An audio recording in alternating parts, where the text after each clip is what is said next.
that's the whole point really of today. So hopefully you'll get a lot of insights from it. I think my top recommendation, aside from the actual design, is we'll be using this tool called Sli.do today. Are you familiar with it? Okay. Yeah, it's awesome. So basically, it'll allow us to do live interaction in real time. You'll be able to, so I'll be able to throw up a question, and you'll be able to actually respond on your phone, and it's a really neat thing. And then I'll talk about how we can kind of take that input and then adapt our presentations to what the audience is telling us to go to. So hopefully it's all useful for you, but I think especially having tools like that where it's not just me talking at you, it's actually the audience can get involved digitally is a really neat option. Yeah, it's like a lot of students are discouraged of like having their phone out, but like that's the thing that they really want. Yeah, and people are going to be taking photos, people are, so, yeah, obviously you got to kind of balance there. You can also log in online, so if they were on their laptop, or it's a web interface. Yeah, so I think probably the pros outweigh the cons in that situation. But yeah, it's an interesting scenario with the.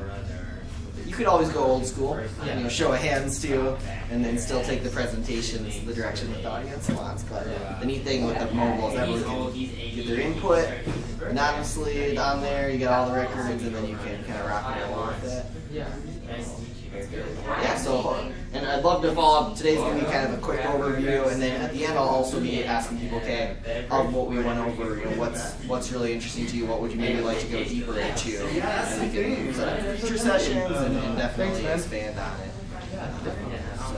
And additionally, I'm starting a business, so I'm dedicated to helping undocumented individuals, particularly DACA students. Are you familiar with DACA? What's that? DACA, are you familiar with DACA? So it's Deferred Action for Childhood Arrivals. And it's an executive order passed by the Obama administration to allow undocumented students to be able to work in you guys So what we're doing is online interactive platform that provides skillful financial and educational resources to students tailored to like graduate case. Very cool.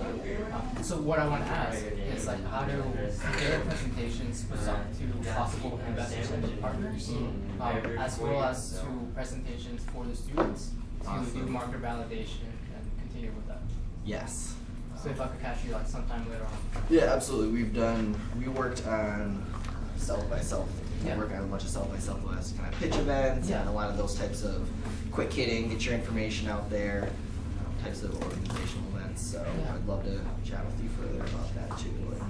Do you need a guest Wi-Fi code? Structure and design. I think we'll definitely cover that, and that we can go into more depth later too. Yeah, definitely. I think one of our pitch days it's scheduled to be October 13th at the Google Fiber space. Okay. Do you have a card for me? I can give you mine. I'm still like ordering them. Yeah, thank you. There's my card. So feel free to ping me. We can chat further afterward and chat here. Hopefully, this is a good chance to get some quick overview and then go into it further. Awesome. Great to thank you. chat here. Absolutely. Hello. Luke. Linda. Nice to meet you. We have beer and water back there. And access codes. Are we getting access codes? Yes, I have. Okay, got the water. That's step one. Perfect. Brian, good to see you. Thanks for coming. Then you need a Wi-Fi access code? Sure, thank you. Perfect.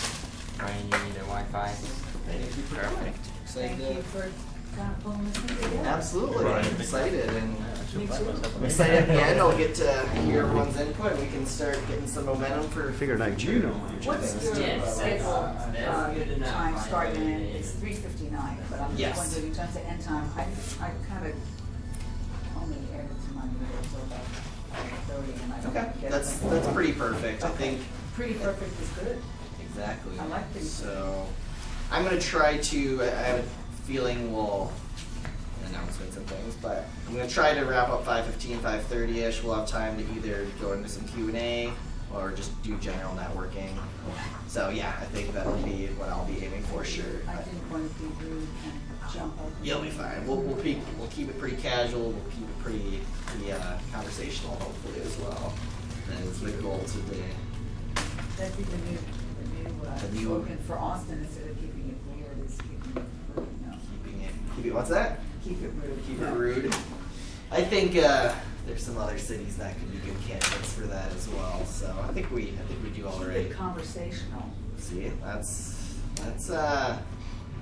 if there's gonna be a theme of my talk, Wi-Fi. Thank you. it'll be conversational presenting, I'm with you. getting audience interaction going. So hopefully you'll see some kind of cool ways we can do that. That's the plan. Awesome. Thank you. We'll get you. I should probably set those up to you. First time. Well, this is a cool venue, right? You To kinda check it out at. You inspired me, Luke. Awesome. Well, I've got sort of a ode to presentations, ode to visual aids in the start out at the beginning. So hopefully everyone will just be like, yeah, get all pumped up, and then we'll take it from there. So thank you for joining us. Just kind of showing some examples that you guys can check out. A lot of these were done in Prezi. If you're familiar with that, Prezi is just, I like to call it the new school presentation platform, but we'll also be talking a lot about PowerPoint, because there's some really cool things and new features in PowerPoint. So it'll bounce back and forth, just getting some inspirational ideas for you on different presentations as we get going. Aiming hopefully to kick off around 4:15. We got snacks, which is awesome. So until then, you guys are welcome to mingle, and I'll be darting around. Sound like a plan? Sounds good. Thank you, by the way, for coming. Appreciate it. First one's always exciting / scary, right? 4 is a hard time too. Yeah, I'll gauge that feedback at the end as well. I think one of the ideas here was trying to tie it into the Capital Factory, where a lot of people like the daytime events, but then for external participants, 4 is tricky. So I definitely want to do a little like a 6 o'clock start, maybe sometime, or 5:30. I'll throw up a question at the end where everyone can say even what time, what's the best time. What's the Capital Factory schedule in terms of how late can you do a? I think it's 24-hour access. So you could do a meetup here anytime. But you Well- wanted to leverage the people who were already here at the factory during the day. Is that what you're saying? For the events, I'm guessing they cap it at 9-ish or so. I don't know officially. But this serves as kind of a co-working / incubator space for a lot Right, of offices. right. So the idea, I guess I was thinking, is if I could keep it sort of around the work day, then I might be able to snag Got it, some people got it, okay. from there who really are coming here during the Got it. day, so to speak. So we'll see. That we got at least some people here, so that's encouraging. Nice to meet you, Melanie. Nice to meet you. Welcome. Feel free to grab a sandwich or your there. Professional speaker. Michelle, Lawrence. Nice to meet you, What do you Michelle. speak about? Grab a name tag. You're on the meetup. Good to see you again. Thanks for coming. Victor. Thank you for coming. See you. What's happening? Not much. Excited. Yeah, me too. Is Lucas coming, or you are? Oh, there we Right go. there. Bingo. Cool. Who's handling the big sponsor now?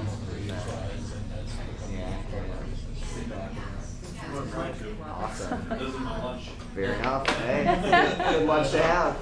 Thank you for thanks for bringing that. Oh, yeah, of course.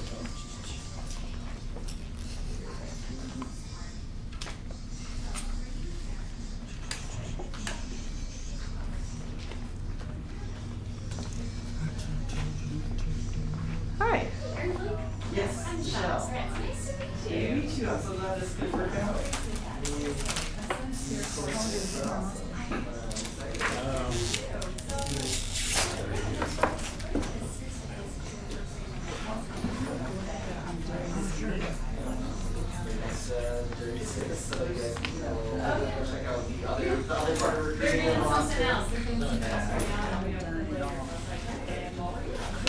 Yeah, I thought that was hilarious. Well, just in case.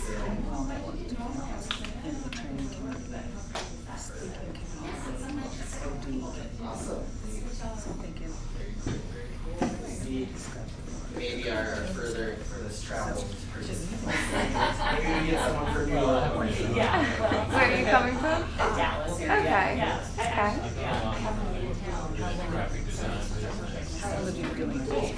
Oh, no way. That's exciting.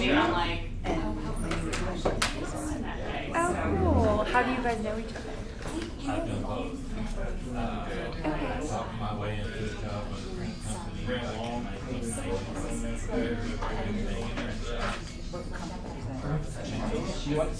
Okay, so more on the brand digital side. Hopefully, fingers crossed, things taken care of all the way. Oh, okay, so focusing on presentations, but not the core. Yeah. Okay. Melanie, nice to meet you. Thank you for coming. Okay. Oh, wow. Very cool. Yeah, is it just you? Do some presenting here and there? Work on it? Okay. Okay, good. Awesome. Okay. We have two designers on our Yeah. Oh, that's awesome. I'm Phoebe. Nice to meet you. My company does presentation design. So I actually met Lawrence at an AMA event, a marketing event, about a couple months ago, and then he kind of introduced me to what companies was doing. I was really interested. We both work for a recruiting firm, but in creative marketing industry. Yeah, so we got our clientele and such we could kind of align our digital sets. Are you on the dev side, but it's a small company, so kind of everything. This year's PowerPoint. And your own.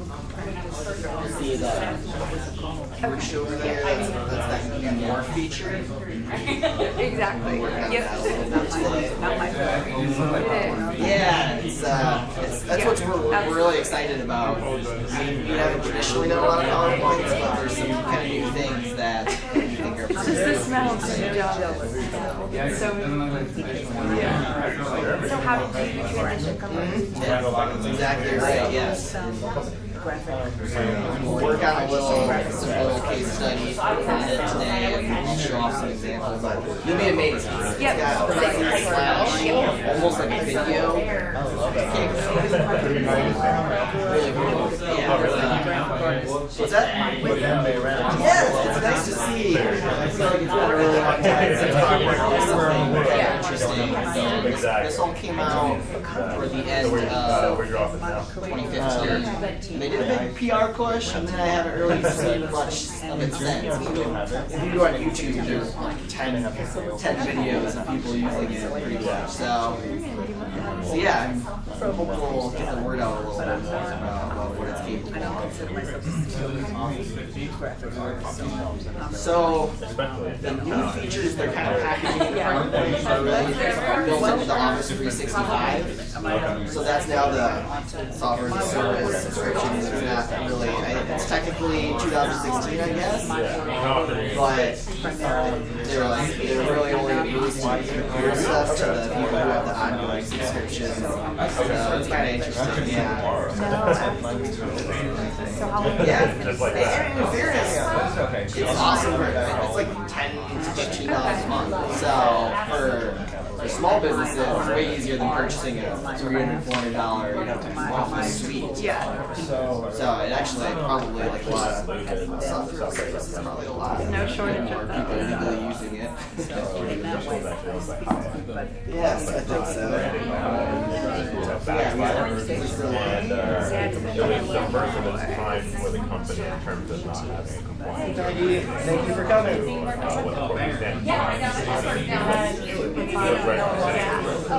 been a radio. Okay, so that's where I'm like all. You get the corporate So side. you're talking about It'll hopefully be all very like bars conversational. that are in little houses. Like really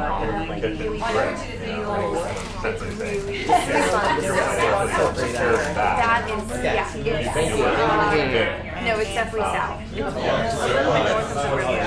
Exactly. But the problem is, from the top level, that's what they say. When it comes down to strictly through training program, because we're the first one. All training is based and offset the high loss. If you're not compliant, you're not using it. Original architecture But the hotel you're speaking traditional language instead of live language. So you have to figure out the most easiest way Does that even exist? No, I'm really new, so I've only been here for about 8 years. Originally was not.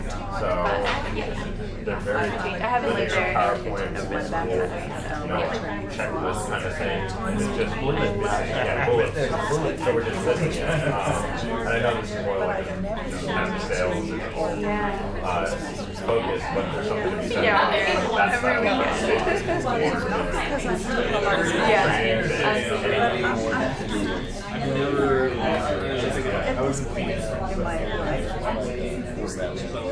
every weekend. Well, the way I said it, but in the PowerPoint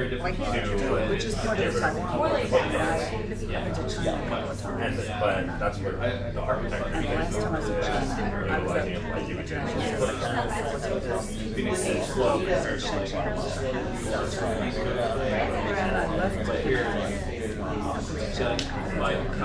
So we are the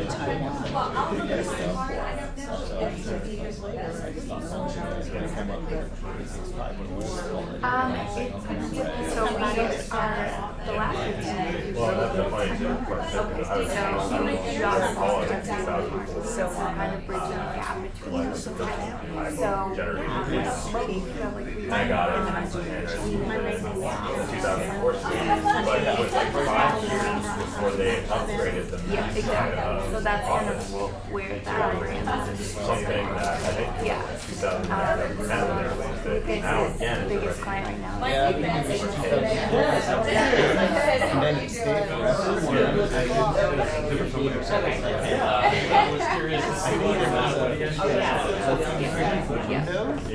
Some of those, the big guys, and then all the way down to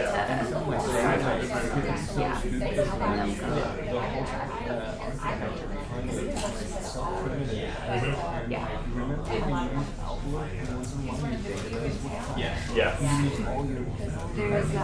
Yeah. There's so And I don't know why we pull on local vacation and shit. now That was the thing, you know?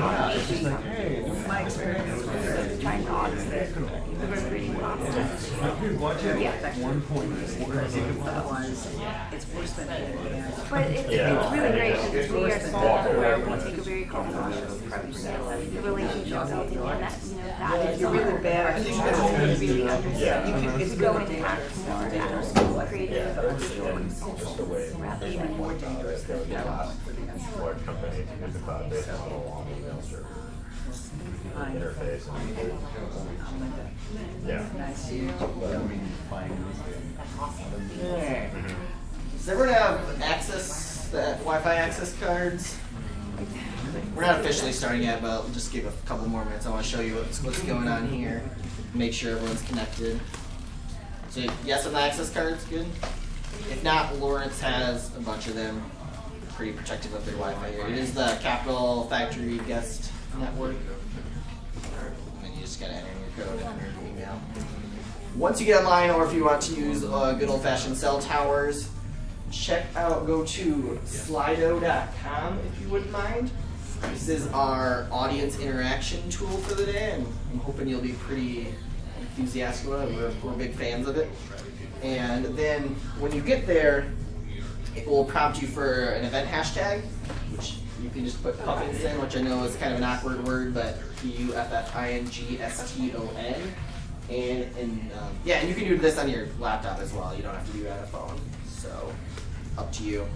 And then you can start voting in one of many polls I hope to be working on today. So when someone gets there, could you just tell me that it's working? Okay, sweet.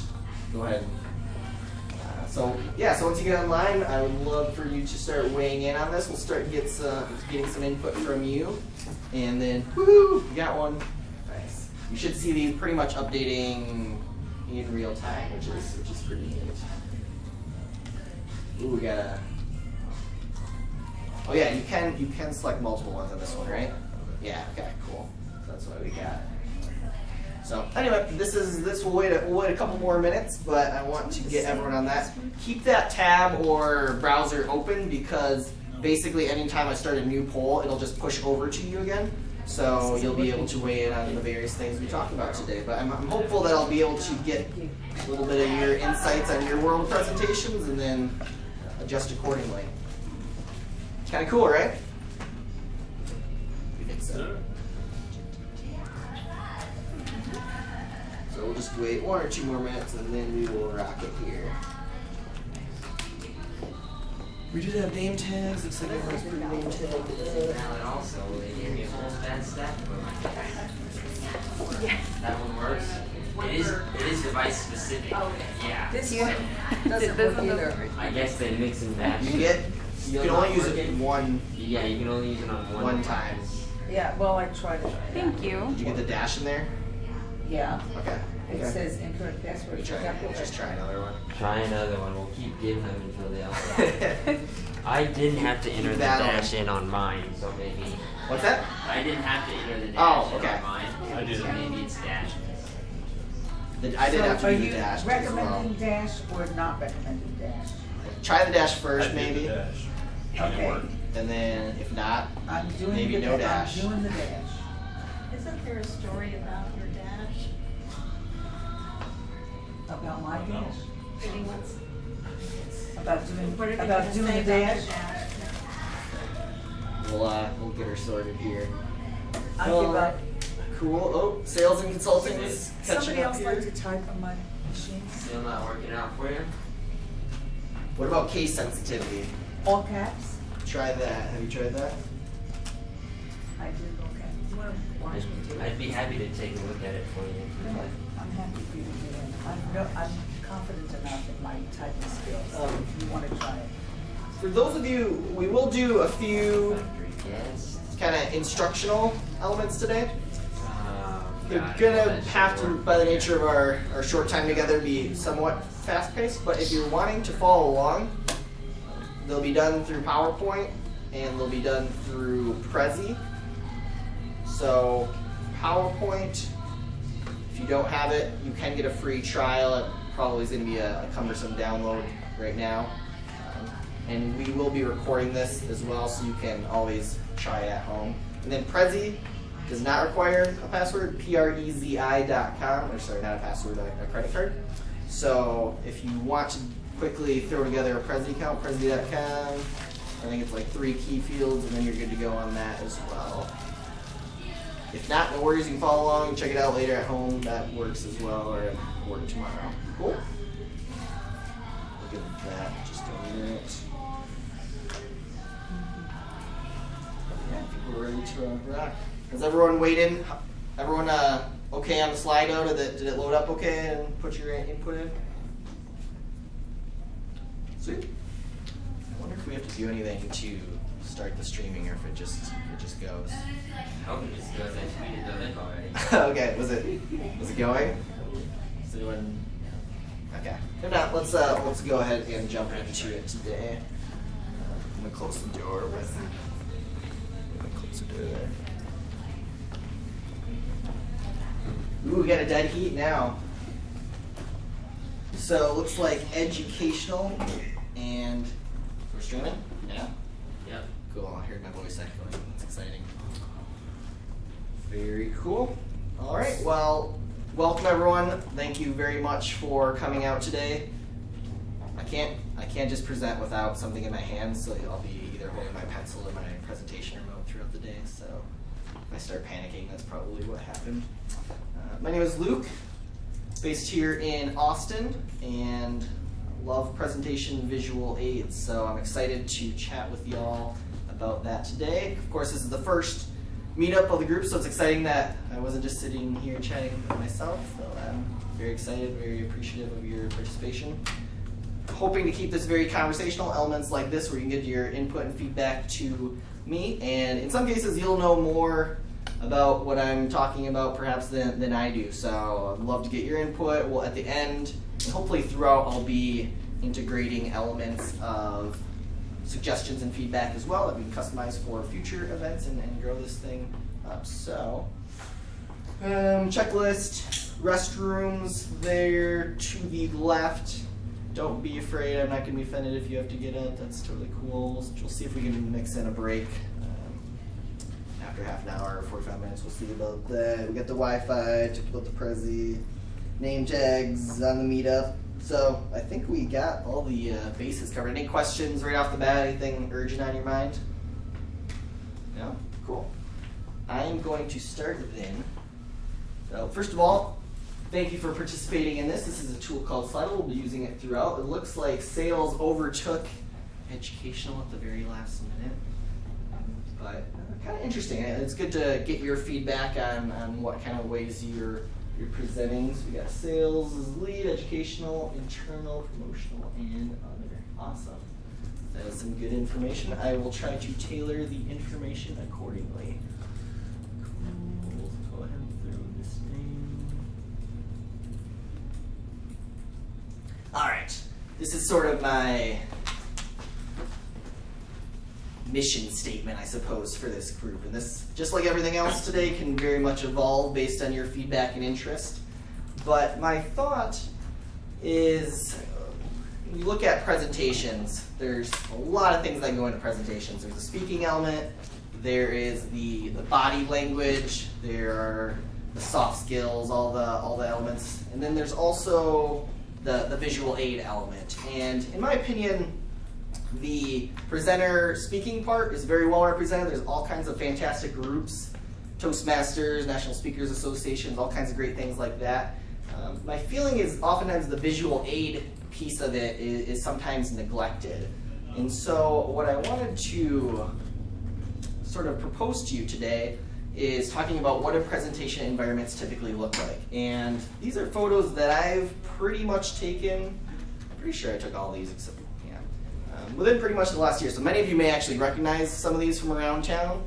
This was South by Southwest 2015 and 2016. I want you to kind of key in on these photos on screen, sorry, on the speaker, and then kind of the visual aid as well, and just kind of get an assessment of how those look like, and imagine yourself being in the audience there. So South by Southwest, this is actually I had to throw this in there. His name is Brian. He is with a company called PopUp, they're Incubator based right here, and they both, he ended up winning his category this year, so yay Austin in the Accelerator. This is the Hatch Pitch event, which is also part of South by Southwest. You'll start to see a trend, which is the person is very small and the visual aid is sometimes very intensely prominent and in your face. This is a pretty cool layout here, though. I like it. This was at the Austin Ballet over near the music hall on the other side of downtown West area. This event was called the Dolphin Tank, and this was, I think Dell just basically took over the Brass House restaurant. In any case, I like this one because not only do we have the visual aid in the background, we also have 2 TVs with timers in the foreground. So despite trying your very best to keep looking at the presenter, your eye is of course drawn to those bright, vibrant pinks and colors there. This is a fun one. This is actually taken, that software I referenced, Prezi. Of course, they're going to be big on visual aids. That's what they are. This is from their headquarters in Budapest.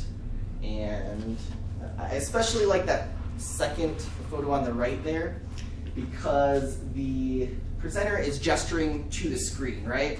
And automatically what happens when I gesture to the screen, everyone's eyes immediately drawn to the screen. And people do it subconsciously. I'm probably going to be doing it constantly. So again, my point is the eye is kind of drawn a lot of times to the screen, not necessarily just focusing on the presenter as hard as you'll try.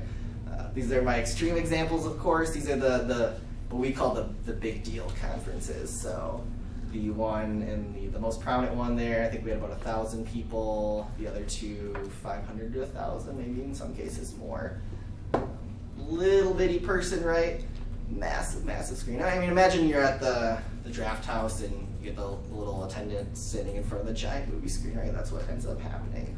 So in these cases, I would argue, unless you're sitting right up front, you can't even see the person. You're just staring at the visual aid the entire time. So my overall, I guess one more, this was a South by Southwest panel picker. That was just a few weeks ago. This is at the Tech Space on Cesar Chavez. Take it back that way. again, screen, very prominent, people, small, eye drawn there. Now, I realize that most of you aren't presenting in those situations every single day. Those are kind of rare situations. But I would proposition that even the traditional meeting rooms, such as where we're at right now, right, and the typical conference room, the focal point, I'm not a feng shui master, but the focal point is often kind of that visual display there, where you've got the screen. These are pretty common setups, right? Fair to say? So, in my bringing this all together, what are you looking at right now? Just screens, right? Everywhere, screens. And so, I would argue that the visual aid plays a very important role in the presentation experience for the audience.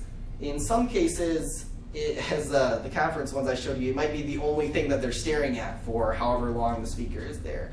So very important to pay attention to how you're speaking, all the soft skills, the other elements there. But I would argue the visual aid is also a very important piece of the equation, and that's why I really wanted to bring together this group. So that is sort of my hurrah for bringing this all together. I love this picture here because it's kind of like the calm before the storm, right? You got the screens drawn, you get the table set up, and you know in a few minutes everyone's going to shuffle in and you've got your big presentation to go. So let's get down to business. I want to focus today on 3 different tools that we're really big fans of. You don't hear that oftentimes about PowerPoint, but specifically this new feature that we really like called Morph, Prezi, and then this tool that we've already gotten experience, which is called Sli.do today. So definitely over the course of this group, I'm hopeful this can grow, get your input, get your ideas. We can talk about other types of presentation tools, techniques. We can talk about remotes, all kinds of things. So I'm interested to hear what you are interested in. If you are tweeting, we do want to use this hashtag. Be aware if you are trash talking me the entire time, that's fine. But I will be showing this later in Sli.do. It can also display live tweets, so I'll be like, don't do that. No problem though. So really quickly, keep it very brief on the resume part. This is me. My name is Luke. Background on me.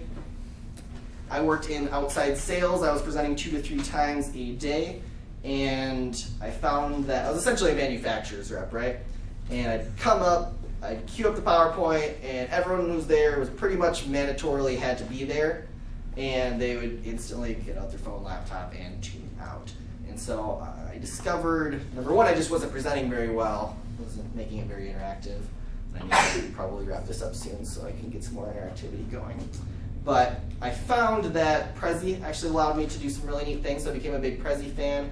Eventually discovered that just as you go around in business environments, you see so many awful business presentations that someone needs to do something about that. So I actually quit my job, started working on creating business presentations full time. That was 3 years ago, last weekend. Woo. And we've been able to grow into an actual team. We've got real graphic designers. We've got people who can help with the scripting element, so that's really exciting, and mostly through repeat business. So didn't want to make that lengthy. I love if you connected with me on LinkedIn, feel free to.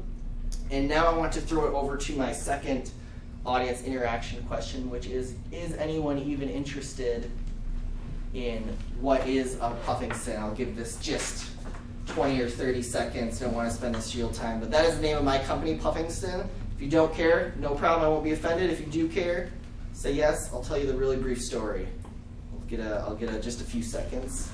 Okay, cool. I do have this, and this is a good example of audience interaction. I've been using this at part of my webinars, part of my presentations, but maybe people don't care at all. So at least in this group, maybe you're just being nice to me because we're in person. Fair enough. But, all right, let's launch into it. It's just going to take a moment. Cool, what's Puffingston? Middle school, 15, 20 years ago. I'm in probably 5th grade. My little brother is in 1st or 2nd grade, and his teacher's name is not Puffingston, but something sounds kind of like it. My best friend is with me at the time. He's making fun of my little brother. He says, "You're in love with Mrs. Puffingston." And we all hear this word, and we're like, that's a hilarious sounding word, kind of a British vibe mixed with, I don't know, kind of chaotic. And so we start calling him Mr. Puffingston in that he was hoping to marry his first or second grade teacher, and it didn't stick. So instead, I had a baby sister at the time. She was probably 1 year old, and we started calling her Puffingston. Immediately, we knew that was the one. Of course, my mom ended up banning the use of the phrase Puffingston, which it definitely ensured that would stick for forever. So now she actually just finished her first year of college at the University of Minnesota, and still to this day in our family gatherings, she is known as Puff. We all call her Puff in short for Puffingston. So it's kind of become a family brand. When I started the company, I knew it definitely had to be Puffingston. Also, pretty sure all the URLs and social media were available, so that's a nice little benefit there. So, yep, that's the story of Puffingston. Glad you're actually interested in hearing it. I like to share it. It's a fun story. And that concludes my sort of pitch on the whole point of this group today. So, sound fair? Anyone show up to the wrong meetup? I'm totally off track with what I advertised here. No? Sweet. That is exciting. So, I'm going to cue back over to this, and I'm going to step that one. 2 questions that I'd love to get you to weigh in on, and then we will launch in, based on your input, into our sort of lessons today. So the first one is, how large are the audiences you usually work on presentations for? It's kind of hard to phrase that question. You're welcome to weigh in on multiple ones there. Try not to pick all 4, although if you do present for all 4, that's perfectly acceptable too. The reason this is important is there's definitely a difference between presenting to a group, to a one-on-one versus a large group. And I use large as 10 or more, so this would be considered a large group. And we're pretty much just over the threshold where I'd be able to individually say, okay, what's your thought, right? I kind of see it as being 10 there. So I do want to be able to get that insight so I can customize what I'm saying for what you're interested in. Cool. And again, everyone that working pretty well for you on the phones weighing in? Yeah? Awesome. So it looks like small group 2 to 10, which is kind of what I suspected. The large group comes in second. Webinars. Webinars are an interesting beast, so that might even need to be a whole other meetup talking about webinars, but I'll try to integrate that in a little bit as well. And then one-on-one. Cool. That is a great insight. Appreciate you for participating in that. And then lastly, this is, the other ones are weighing in. Now you're literally telling me what we're going to talk about today. So this is the important one, or more important. That doesn't mean we're not going to cover multiple ones of these. I hope to cover at least 3, maybe even just touch on all 5 very briefly. But I'd love to get you to weigh in on these topics here.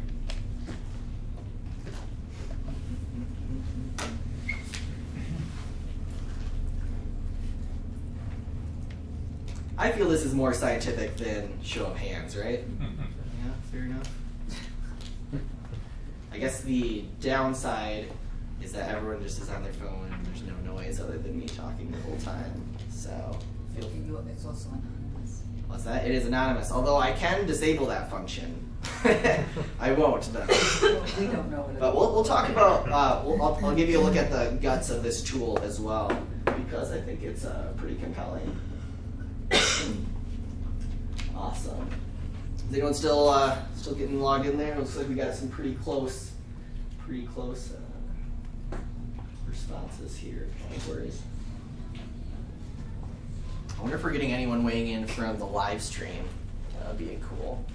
I don't really know how to tell that, but that could very well be happening from the camera that is being live streamed. So if anyone's planning on streaking, just be aware it's not just isolated to this room. It may go to the World Wide Web. Perfect. Cool. That's really exciting. Dynamic adaptive presenting. PowerPoint and Prezi are close second and third. We'll talk a little bit about Sli.do and mobile presenting. Awesome. That is how we will jump into things. And then I'm wondering if I should just go against what I'm saying and do an example first.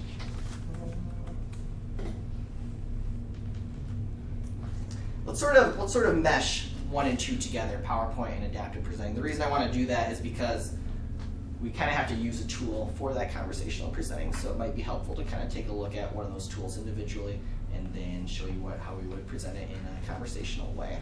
So, awesome. Let's launch into it. I'll pause there. Any questions, thoughts, comments? Yes. I was wondering what you meant by mobile presenting. Yes. Basically presenting on your tablet or smartphone. So having the audience like this interact on their tablet, smartphone, and just speaking to them? Yes. Okay. The main variable, the one-on-one also didn't rank very highly. Otherwise, those are kind of usually go hand in hand. The smaller groups, you'll maybe bring out the tablet instead of the giant computer. So it could be a great topic for another time. But yeah, that's what I was getting at. There are some considerations for that smaller groups there. I can definitely touch on it a little bit. But yeah, cool. Let's launch into it. So I'm going to, like I said, kind of combine here PowerPoint and this adaptive presenting idea and get into an actual example there. Is anyone hoping to kind of follow along? Actually, if you are, let me show you what to do here. I'm just going to use a handful of examples today. And when I need the resources, puffingston.com/photos will take you to a download link. It's literally just 5 photos that we can use in our examples. So I just want to show you what those look like there. So if you're wanting to follow along on your computer or want to do this later, that's where you get those resources. It'll literally just queue up to look like this. Fingers crossed. Sweet. And then you'll see this little link there that will take you to a zip file. Download it, unzip it. You've got our 5 photos that we're going to be working with today. Awesome? Cool. I have those saved, so I will go ahead and close that. Cool. So I'm going to start by talking about this feature in PowerPoint called PowerPoint Morph.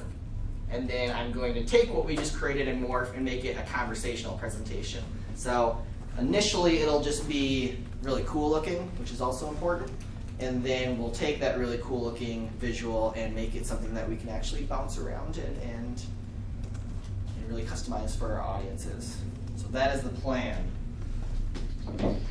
Cool. I'm just going to be doing this sort of live, so forgive me if there's any missteps there. If there's any trouble or questions or clarifications you want, please stop me. This can be very casual here. I know watching someone build a PowerPoint sounds boring, but hopefully it ends up being actually somewhat interesting for you. So first thing we're going to do is add a simple background photo. And I'm going to get to my Capital Factory event. Awesome. So I should ask, how many of you are even familiar with Morph at all? Has anyone heard of Morph? We'll just do old school nodding and raising of hands and such. Okay. So does anyone know Morph? Okay, cool. So hopefully this will be useful for people. Good to know. It's kind of interesting. They did a big PR push right at the end of 2015, and you saw a bunch of articles about it, and I haven't heard a peep about it since. It's a really neat feature, so kind of interesting that people haven't heard much about it. So we are going to start building a Morph presentation. So I'm going to add 5 photos.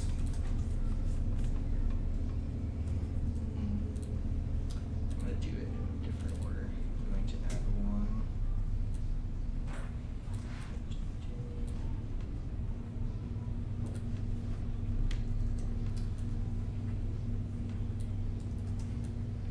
Just making some copies. And then I'm going to replace them.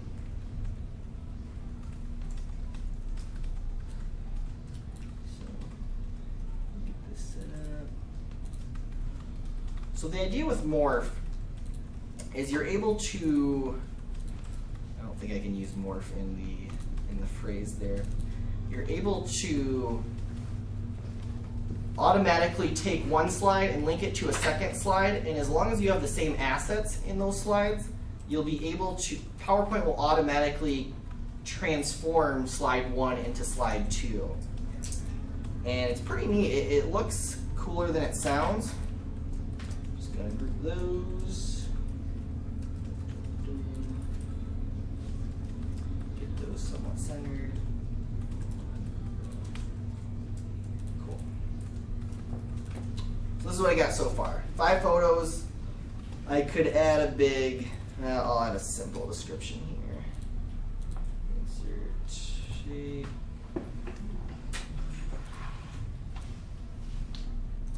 We'll just call this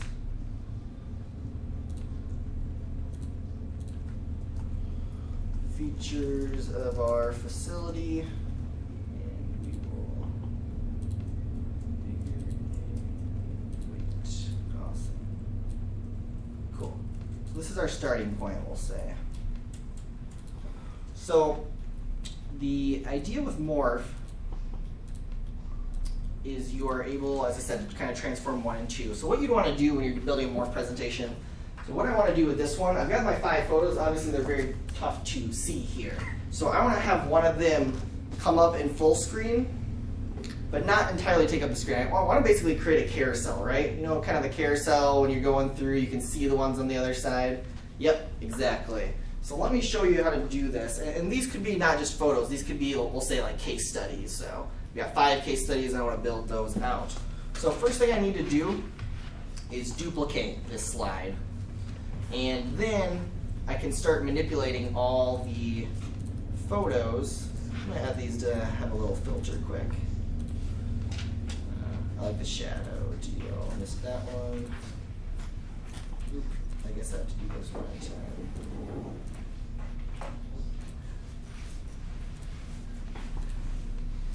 Cool. So here are my 5 photos. Now I'm going to take this first one, and the first one's going to become the first one that gets massive on my screen. I'm actually going to shift all those over. Select.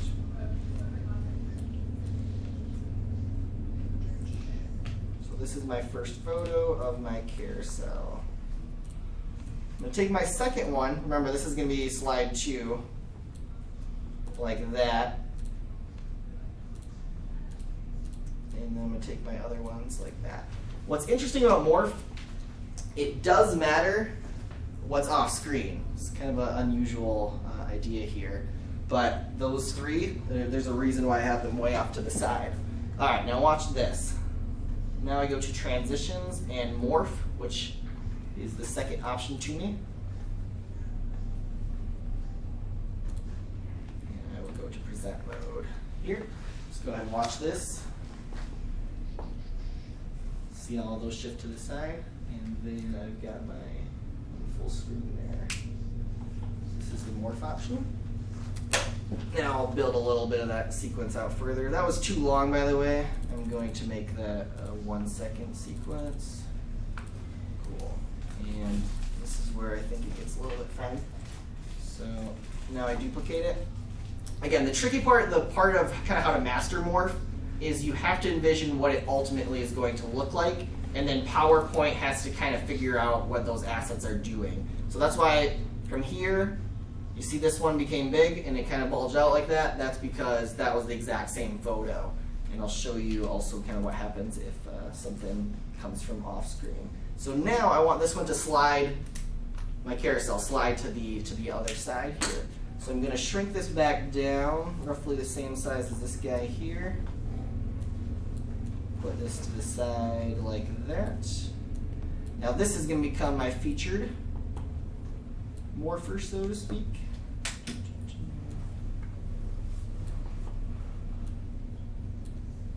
And then I'm just going to move these guys along in my sequence. And you can preview it by just literally clicking on the morph. I'll click on this next one. Yeah, kind of cool. All right. Luke, is there any way, will that auto size? What's that? Will it auto size so they're all equal? So they're all exact? Yes. Yeah. Yep, Okay. So I wanted to do it take care of this method so that you could see what I was doing, but then now I can actually just replace the photos. So I'll build out the rest of the sequence doing it that way. Oh, okay. So starting point, one comes full screen, shift to our second one, and let me just build out the remaining 3 to Phoebe's question. I'm going to duplicate this. I'm going to... So what's interesting about this, by the way, again, you kind of actually have to build a little bit off screen and really kind of zoom out like that so you can see where things are going. So I'm moving 2 there. I'm moving 3 there. I'm just literally clicking the change picture option here, 4 here, and then I'll just get rid of that and shift 5 over. So that's how you, if you wanted to keep it really consistent, not just kind of guesstimating at it, right? Is that what you were getting at? Yeah. Okay, cool. So let me do that one more time. 1, 2, oop, this was... And it's only gonna look at one to the left, so you don't have to make the ones on, is that correct? It only looks at one to the left? Make sure I built my sequence out. Yep, cool. To the left over here, you mean? Yeah, so you don't have to make those other small. Once they're that mid-size, you can leave them the mid-size. Right. The only reason I keep this one in right now is because from this one, I want it to slide off screen. That's the only reason I even have it in there. I could shrink it down a little bit if I wanted to. Like you could remove it from, couldn't you remove it at that point? Not yet. If I remove it, watch what happens. And I could arguably, but see how that just fades away?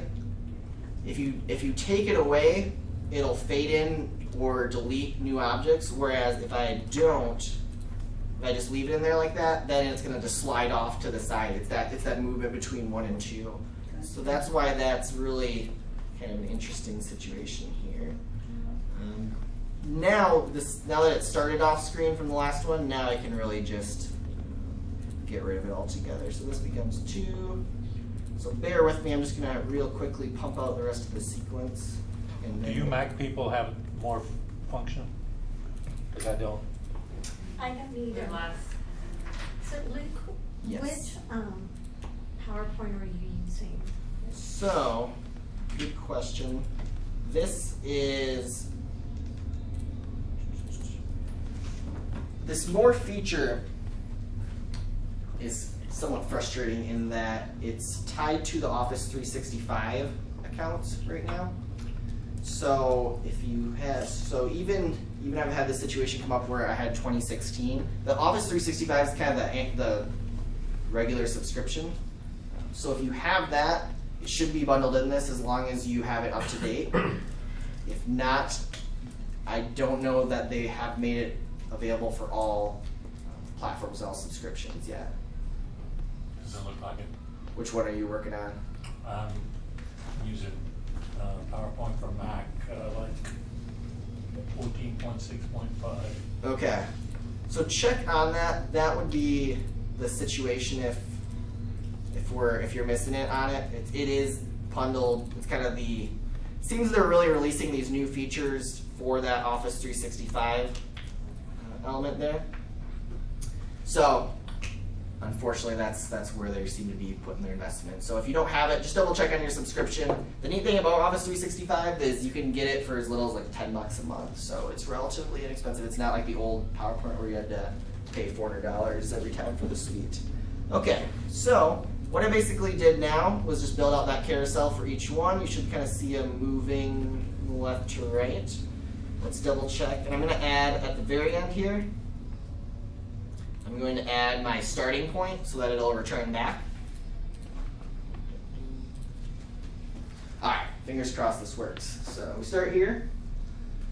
1, 2, 3, 4, 5. Yeah, exciting. Hopefully, we'll take it to the next level there. And then what's really neat is this actually works backwards too. So I go backwards, and PowerPoint's just automatically assessing your starting point and your ending point. It's important that you do that duplicate process because it is matching it to the assets that you had in the previous slide. But as long as they're linked together, then they will just automatically be synchronized like that. And even at the ending, let me make sure to do the morph here. See how my transition was off there? So I go back to morph. Now it should morph them all back. Good. Oh, I deleted those, so those ones just faded in. I should have kept those at the edges there. So any assets that just appear will just fade in like that automatically when you have the morph transition established. So if I wanted to fix that, I would just real quickly, which ones am I missing?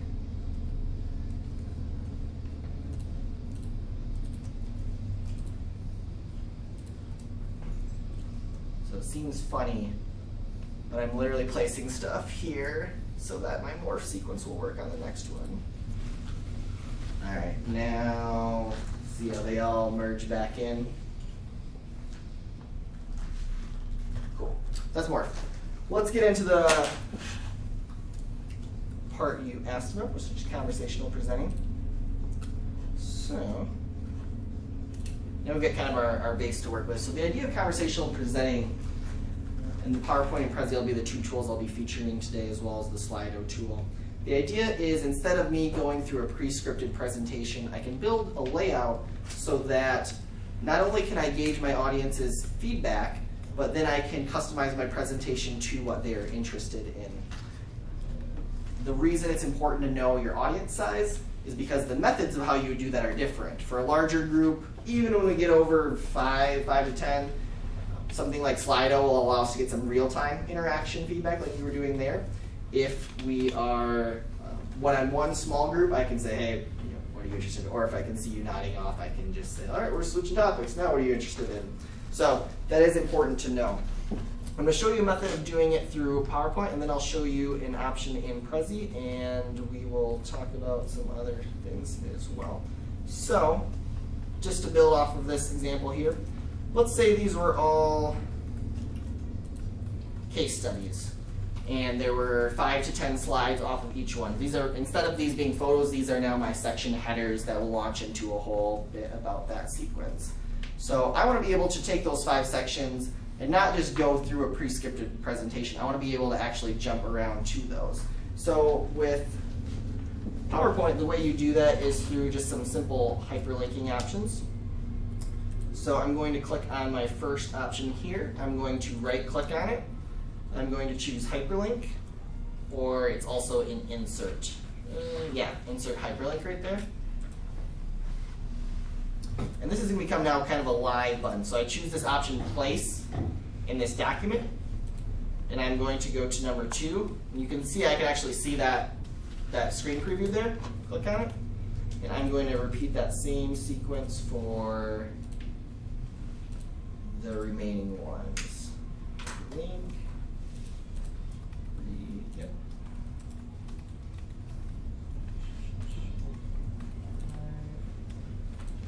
And 6. Cool. All right, let's give that a shot. By the way, and I'd love to chat about this more if people are interested. This particular presentation remote I love because it has a little joystick, so I can simulate a mouse sequence. So right now I can mouse over any of these, and these are all live links. So I can click on this here, and that one will come out, right? So this one's now a live document. Again, you'll notice what's really cool about Morph. We started at 1, right? This is slide 1, and this is bouncing to slide 5 or 6. It still knows that those are the same images that it's referring to. It's automatically, see how one of these is just emerging out of order? Oop, not that one. I missed the hyperlink on that one, I guess. I'll get number 2. Back to home. Cool. Now these should all be live. So now I'm going to grab 3, and that's that link. And Morph just knows to have it come out, even though that was totally out of order of my normal sequence. Now I need to do one more thing to make this thing complete. First of all, I'm going to get rid of this one because I didn't add the hyperlinks. I'm going to duplicate that. What do you think we're missing when we get deep into this? Let's say I'm 4 or 5 slides into section 2 and I see they're getting bored. What do I need? Jump back to home. Yeah, perfect. Really easy to do in PowerPoint. All we go to insert. You can either go to shape and add one of these action buttons, or you can actually just add any shape and create that hyperlink option. I'm going to add a little, where did I put that? Little home white icon. Nope, that's a little aggressive. You can get kind of creative with these. If you want them to be really subtle, can do so. I'm going to now, actually I like to do this, go to insert action, hyperlink to. You've got all these options that come up. I'm just going to go to first slide. Cool. And if I want to get real fancy, I'd add this to the slide master, but I'm just going to really quickly paste it on all these. It's got the same exact function for all these. All right. And now, got my sequence ready to go. So, start. Get bored of that topic. I get into home. Takes me back home.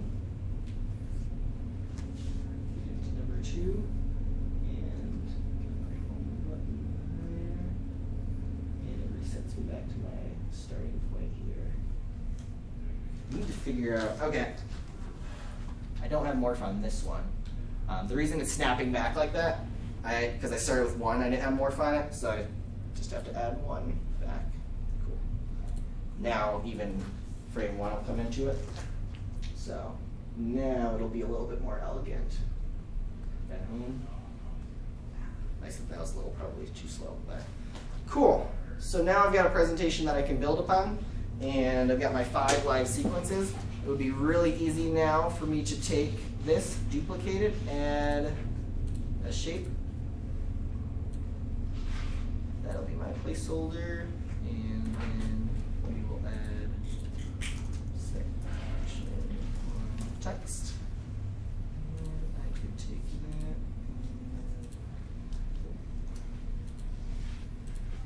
Cool. And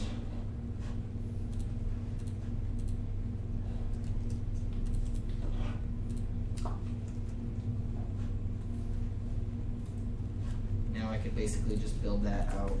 Copy, paste.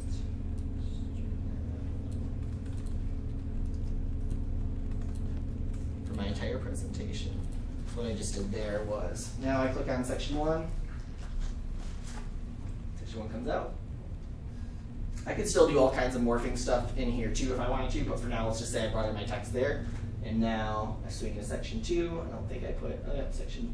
I just renamed that section 2 text. That could go on and on and on as deep as you want to. You could go 15, 20, 100 slides into that section. At any point in time, if you see the audience isn't interacting with that content anymore, home screen, back to my home screen, it's really functioning now basically like a website, right? In a lot of ways. Yeah.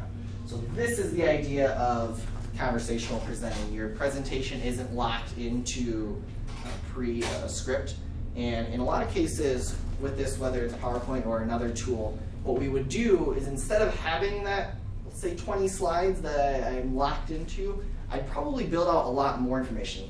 They say that salespeople, or when we talk about sales education, you probably know your common questions, your common objections. You could build a whole section into that and then have that ready to go. You may never actually do it during the first part of your presentation. As soon as the FAQ comes up, boom, we go into that section. I've got visual aids ready to go, and I can quickly navigate to it. I could build this deeper. I could have 4 morphable sections in here, where I'd have 4 more boxes, and I could link into those. Right? Little harder to keep kind of track of that hyperlinking, but it's it could become a pretty versatile tool. What do you think? Is that interesting? Yeah? All right. Let me show you hot off the presses the Prezi version of this. Now I will also gauge who here knows Prezi at all. Oh, no one. Not many people. Okay, interesting. Then I may need to talk a little bit about that too. This is Prezi. This is their conversational version of what a presentation might look like in there. I'm not going to get super deep into how we build this. We can definitely talk about that later or at another time, but let me just show you what it looks like. So Prezi is essentially a presentation tool. It is a presentation tool. It is a little bit more, it's got this zooming element. I can show you that here, but I just wanted to the conversational point. Same type of idea here. And with Prezi now, I can choose, this is just one we made internally. But let's say I wanted to talk about the About section. So I double click on that. and I get into this section here, and now I've got 3 options. So instead of me having to actually go through a scripted thing, I can jump right into testimonials.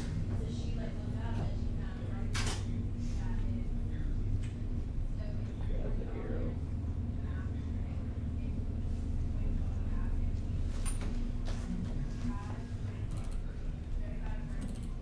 There we go.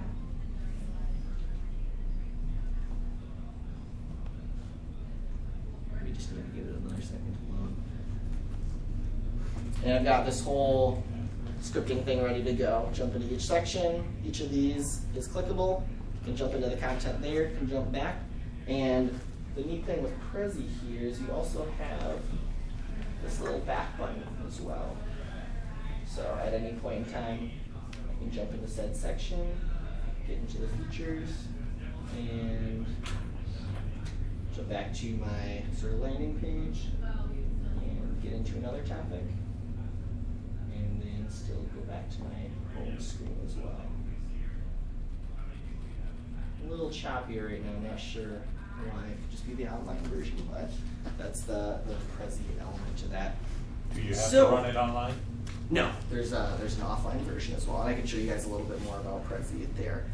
So really the ultimate point here, this could go into a whole course as well in conversational setting, and I'd be happy to talk about it. But the idea here is we take our presentation visual aid and we combine it with that audience interaction element, whether it's a Sli.do for a larger group, whether it's a smaller group just getting feedback generally and quickly. And then we build these pivot points into our presentation. So instead of it being pre-scripted, we do 5, 10 slides, frames, go through a certain bit of information, pause, gauge audience feedback, and pivot our presentation based on what they're looking for. One neat effect as well is it's much more natural than just pitching for an hour anyway. Pause, get the audience, have a little conversation, you move on to another thing. It's a much more natural experience, and it's less stressful for the presenter as well. So what do you guys think about that? Is that interesting? Okay. Any questions? I know the morph demo was really quick. How much more complicated does it get? With morph? Yeah. Let me show you. It can get a lot more complicated. We got some desktop notifications, fun. So this is a very simple version, but we can do a lot of different things with morph. So since PowerPoint was the other one, I just want to show you this one. You may have seen this one going on a little bit during the demo. I'll show you what this one looks like.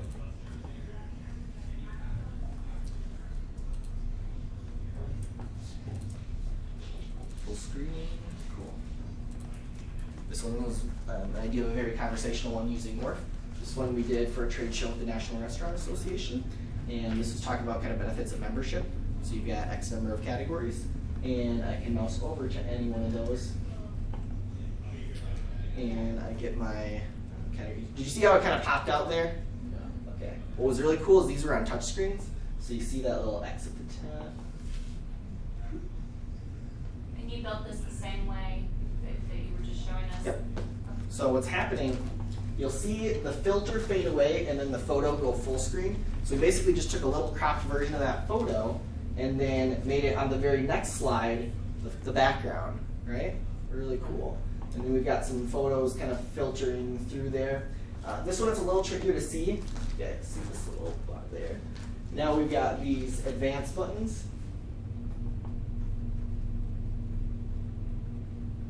See how that's like flicking back and forth like that? That's just morph too. So this is the exact same big like square thing, and we put it on one side of the screen, we put it on the other side of the screen to give it that swipe idea there. At any point in time, again, this is that conversational presenting. I can click back, throws me back to the home screen. You can choose any one of these policies or features of the membership, and she will bounce out like that. So that's one example of using morph. So it doesn't always have to be, you can do this with basic hyperlinking, but the neat thing about morph is you have that, I want to say like continuation is that a word?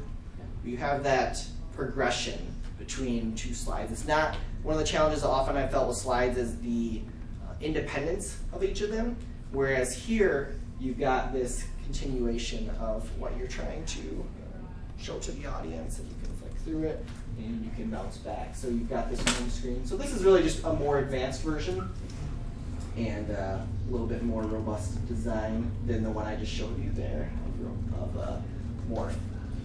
I was wondering, what about if you want to put a video or an audio file? Yes. So the neat thing is, other than that sequence, this is just regular PowerPoint. You can even add additional animations, all the same stuff you've always used, videos, audio. You can tie it all together. I don't know that you can morph a video from slide to slide. I don't think so. But as far as the traditional integration, this is just essentially just a new transition, just a really powerful one compared to what the other ones typically are, like the checker box and such. I want to show you, I'll just spend maybe 30 seconds on this. This is one of the coolest ones I found online. So we did not,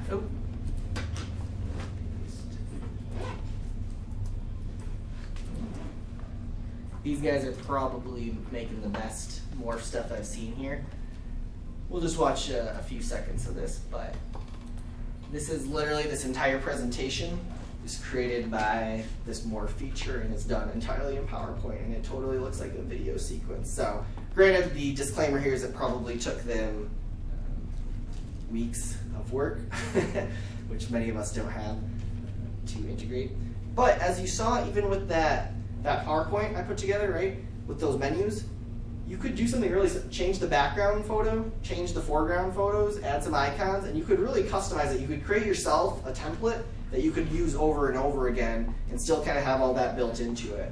But this is pretty amazing, right, what you're seeing here. So it can really, it's a feature that hasn't come out from PowerPoint in a really long time, I don't think, that gets people excited like that. So they would just start with that thing off screen, put it here. So part of it's just the creativity, thinking about how to actually do that there. I will be happy to send anyone the link as well. So let's get back to,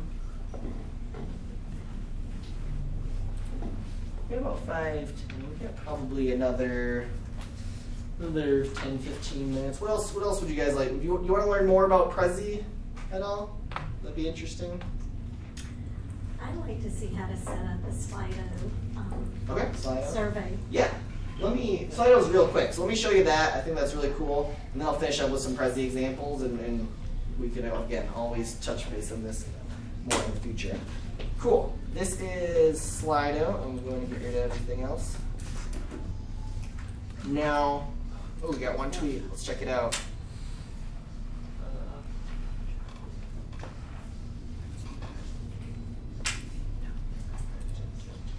Cool. So this is admin mode in Sli.do. I have this set up to reflect right now, to mirror these screens. Traditionally, when I use Sli.do, I would actually set it up so that it's doing the extended view, right? 2 monitors basically. What's really cool then is my laptop will go to kind of like this admin panel, and then these will show the display. So this could actually work really even more smoothly. For this reason, because I was jumping around all these different applications, I want to do the mirroring, but it can be even here. So basically, this is this tool called Sli.do, and it's getting more traction here, even in Austin. They used it a lot for South by Southwest EDU. I think the advantage of it is pretty obvious, right? You can get audiences to interact in real time. You don't have to download an app. You can get real-time data. You can actually export all that data after the fact, so you get some really cool metrics. I can take all this information here and adjust my presentations in the future based on what everyone has been responding as. So these are the questions that I pre-scripted for us today. And this is basically, now that I've got these ready to go, I can choose play at any time. It goes full screen, and this goes live. You guys you've all experienced the user experience of this. Again, I emphasize, here, actually I can do it right now. So right now, I'm just gonna let my tablet get logged in. What's the cost on Sli.do?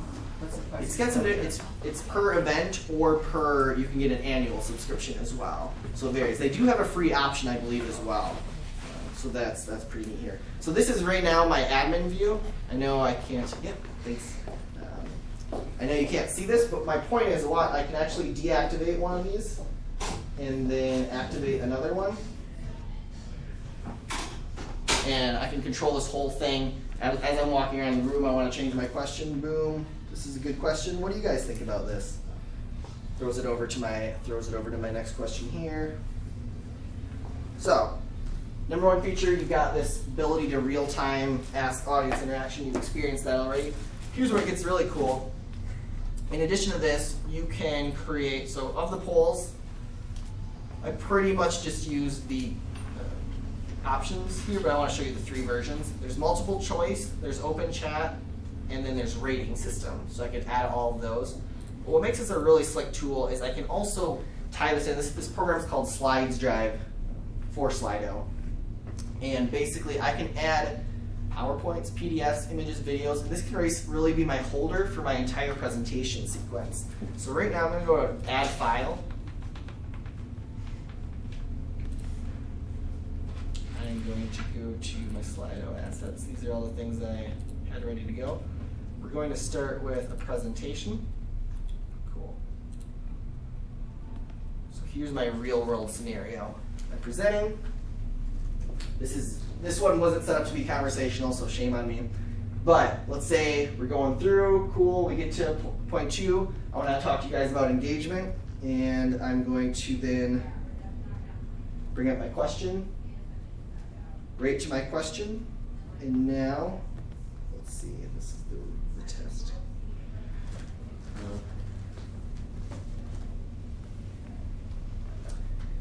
Then, again, if I have this on mirroring mode, it would be pretty slick. But my point is, it reset it. If you have it on where I didn't have to click escape there, I can actually resume right where I left off on the question. So it doesn't actually start the presentation over again like it is now. It would actually just stop at slide 8, throw over to the question. So it becomes a seamless part of your entire experience. A lot like webinar tools, you're able to basically just throw up the question and then go back to it. So we got that ability to add the PowerPoint. You see this is just sitting here. So at any point I can add PowerPoint, I can add PDF, image, video. There's a few other options. I can add a Prezi, and I can also add YouTube and Vimeo links. And again, these are all just kind of sitting here. And at any point I can click play on them, and it'll throw over to the audience view. And then it'll just start my video, and then I can go back to questions. So, really slick platform. And in addition to that, at the whole time, I can open this questions panel here. Go to participant view. And so I believe this should be open for y'all at any time where you could have been asking questions, right? Was there a questions tab on the Sli.do? Yeah. So you should have been able at any time during the presentation to actually just ask a question, and those will be queued up. I didn't do a great job of introducing that at the starting. That's what of course you'd want to let them know. And then you'd be able to ask questions, and then let's check out the tweets. Let's see, I think we had one tweet in there. Show tweets. Cool. So Patty threw a hashtag our way. Awesome, thank you. So really slick. Again, the ideal is you've got kind of both of them happening at once there. Let's go back to show questions. Just Sli.do church for large events, yes. And then you see how there's these little thumb deals there? So you can actually upvote and downvote other people's questions too. So if this were a long kind of panel session, you can actually say, all right, this one's the one I was wanting to know. Really interesting. So they have the two options. My company name Puffingston gets you 10% off Sli.do. So if you're interested in getting a paid version, you can do that, and you can get a coupon from us. We They have a free version. I know they've got a free version. It's got, of course, kind of the freemium deal that's got some features stripped. I think you can do up to like 3 polls per presentation, which is oftentimes enough. And then it goes anywhere from a couple $100, I think, per event. You can get an annual subscription for starting at $200-300 up to maybe $1,000 for like their premium, super premium package. So SLI.do is their website. You can check all that out. And you got the Puffington coupon code. Any questions on that? I do want to emphasize that if this were just one presentation, then I would have, on my view, I'd have that admin mode that you keep seeing, and then this would just show up on this screen. So it works much better in that dual screen environment that I haven't been able to simulate for you perfectly yet. But very, very cool tool, really excited about it, and they're starting to use it more at the South by Southwest and all kinds of conferences and events around the world. Yeah. Any questions? Anything on Sli.do? Look at your questions. Yeah, fair enough. Oh, we got some new stuff here. I was going old school there. Yeah, thank you. Good reminder. So no more talking is not allowed. What are some competitive products? It's a good question. I gravitated towards Sli.do because it actually allows you to embed Prezis into them, and since we've largely used a lot of Prezi presentations in the past, we haven't used as many, but I know there's lots of different tools out there. I think this slides drive is a little bit unique in that it's sort of the engine of all those assets. You could have multiple presentations, you could have PDFs, images, videos, and all your questions, and they're all in this one environment, which I think is really compelling. So there's all these, I believe there's a lot of other tools that you could just plug in and kind of have them running independently side by side, and you just basically open up a new tab. But this is what's been especially compelling for us. So I can't give you any specifics off the top of my head, but that's kind of the reason we've gravitated toward this platform. But you can search it out. There's a lot of different programs out there. For Prezi, I can get into Prezi a little bit. And then talk a little about the pricing. Feel free to literally go to Sli.do.com or SLI.do will take you and you can get in depth on the pricing. Let me show you Prezi action.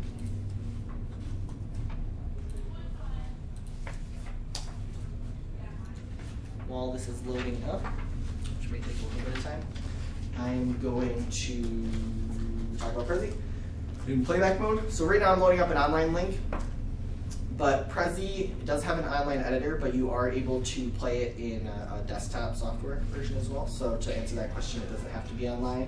I can also download like a zip file, so it lives, it's kind of cloud native, which has a lot of advantages, but also I can pre-package it and have it ready to go for an offline presentation environment. This was a bit of a beast. This is probably 100-some frames. We're not going to go through all of it today. I just want to show you a couple different things. So you saw actually a couple Prezis already today. Prezi is one of my favorite tools. I'm going to skip forward.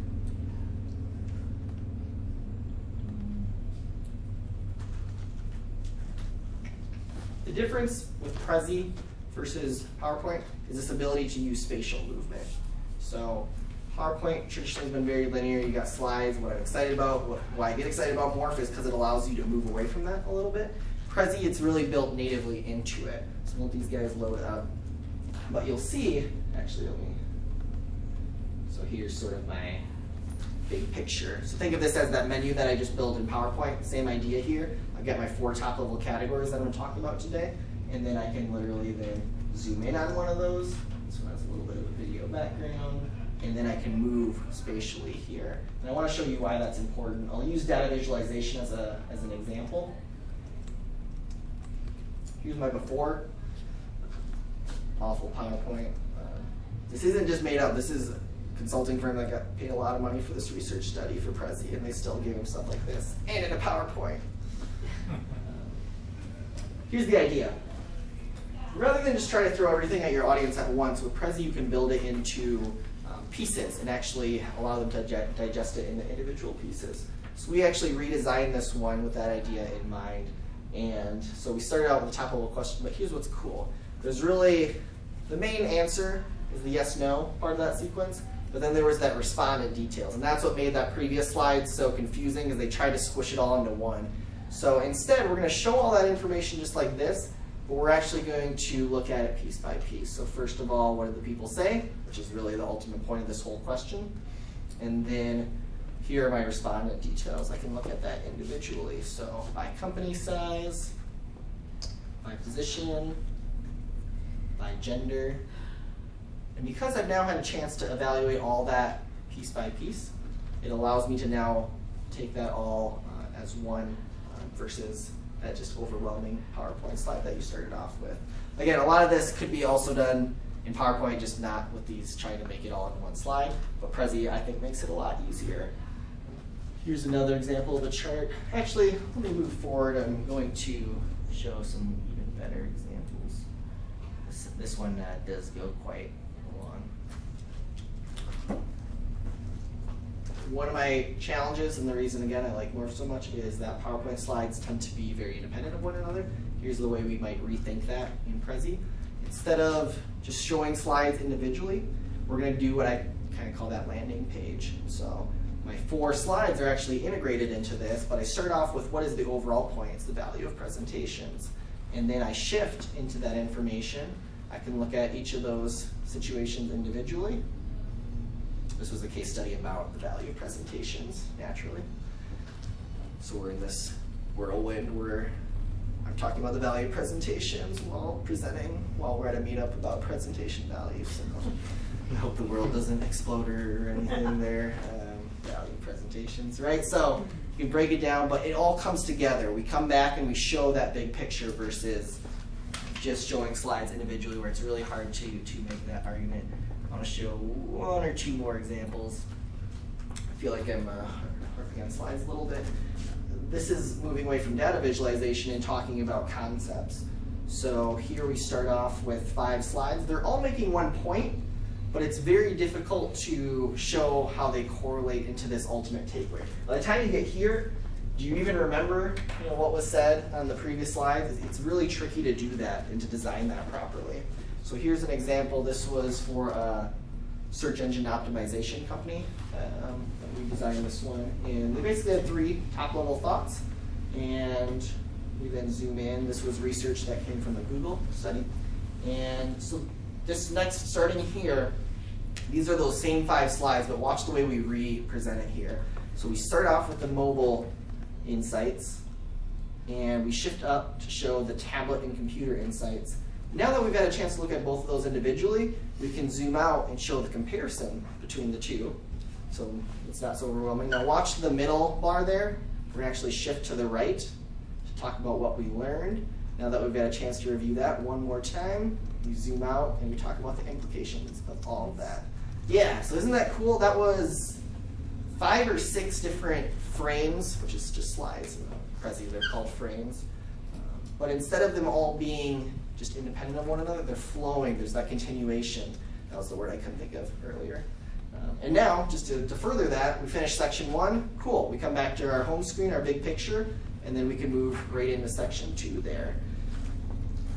One more example from Prezi. So that's the cool thing. I'll give them, since this is business presentations, I'll give one other little bit more concrete example. Nope, let's get rid of this one. I'm going to case studies. Case studies are an awesome example of this. I've seen a lot of people do terrible damage with Prezi, but you clearly use it well. Thank you. The key to Prezi is to save the movement. What Linda's alluding to is a lot of people use that bouncing around, and they get so excited about it that it's just this whirlwind. It's essentially taking a PowerPoint and putting a crazy animation, crazy transition right between them where it comes with paper airplane, right? All that nonsense.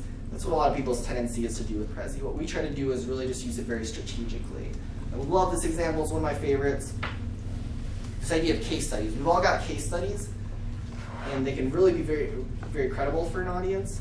But if we just show one at a time, you lose kind of that overall impression. But imagine if you had 4 case studies, 8 case studies, a dozen, and then just like we were talking about with the conversational presenting, you don't have to go through all 12, or in this case 4, but you can actually build it so that you could click on it. So right now, I zoom in on Chemtech, I talk about that deal, I could zoom in further. These are just, of course, some kind of made up scenarios. But it's really important that after I conclude all that, I come back to the overall sequence. So I can see it as a group, I can look at those case studies individually, and then I can get back at them as well. So that spatial element is really quite useful in Prezi. Here. So we got our mystery game. The tendency for most people is to create slide 1, which is a list, then go into each of those points. But once you get to Fred, you really kind of even, we all remember Scooby-Doo game, but for some kind of complex data, right, you start to really, what level am I at anymore? Prezi, it's super easy. Here, zoom into Scooby, we talk about Scooby. Once we conclude Scooby, we come back to the gang. Everyone sees how it all fits together. So, little expert tip from the webinar, and then we're back to our big picture, and then we would go into. So this is something I presented at the webinar on Prezi recently. So it's a quick preview on Prezi. I am going to go ahead and stop talking now, and I want to end with. Before you leave, if you are able to, I would love, this should be just an open answer one. Someone verify for me that it is, please. And so, thank you again very much for being here. I threw a lot of things there. Hopefully you got some good insights. And if you've got information, examples, tools, ideas, I definitely want to grow this group. I'm looking for people to work with us on this. So let me know what you thought of it today. I'll send out a survey as well, so be on the lookout for that. Before everyone goes to, I want to, sorry I forgot earlier, Phoebe, would you mind swinging up here? You can just, yeah. Luna Creative was kind enough to bring us the lovely Jimmy John stuff. Make sure you get some of that before you go. Sorry I got so caught up earlier that, so they were kind enough to sponsor us, so we definitely appreciate that. I'll let Phoebe say. Yeah, hi guys, I'm Phoebe with Luna Data Solutions. We are a full spectrum recruiting firm, but Lucas and myself specialize in the creative marketing and design portion. So our clients, we're really trying to help them bring digital strategy to life. So if you're looking for a design job or a coding job, developers, anything like that, or if you have a company that is also looking to bring their digital strategy to life, come talk to me. Thanks. Thanks again. So, do we have a lot more beer left, probably? Yes. Yes, so drink some beer. And we've got this room till 6, so I'll be hanging out. And I'd love to get some feedback here. If you don't have time right now, we'll be sending a survey out tomorrow. I'd love to get your feedback again. Looking for people who are interested in talking, participating, promoting, getting the word out about this group. Hopefully my ode to visual aids got you inspired, and now we can see what we can do about this. Cool? Make it look easy. Thank you, I appreciate that. Obviously a lot of work goes into the back end on creating some of those, but I'm really excited about this conversational presenting idea. I think we've all been to those pitches where it's just someone, kind of that broadcast to the audience, and you just are locked in there. So hopefully you felt like you got to participate a bit today, and I honestly could do a way better job of integrating even more questions throughout, so that's something I want to improve on as well. I think Sli.do is a really neat tool to be able to do that. Awesome, thank you. Like I said, drink beer, eat Jimmy John's, and tell people about the group.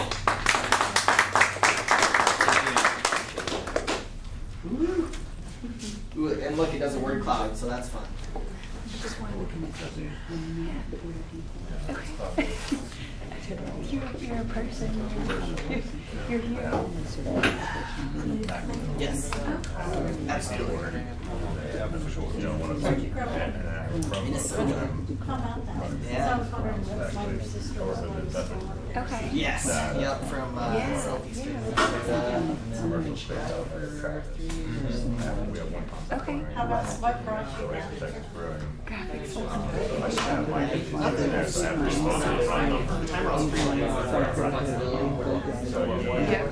I like staying in the second time zone because a lot of our clients are working. Yeah, California is really hard. You gotta get up early. Well, I'd love to connect for a coffee. So basically, as Chicago, it's other cool time zones. Yes. Are you near there? Oh, it's definitely. Okay. So yeah, I would like to know. This is my first meeting. I wanted to do this meeting.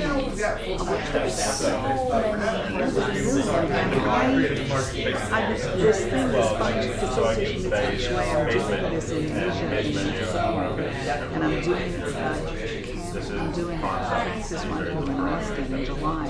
But I really am looking to ways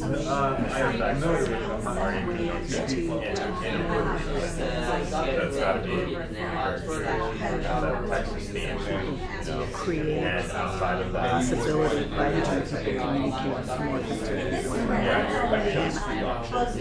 More so around this is the woo-woo side, more so about the micro interaction than about the, I have a list of all the things you're supposed to do. But how can we use metaphor and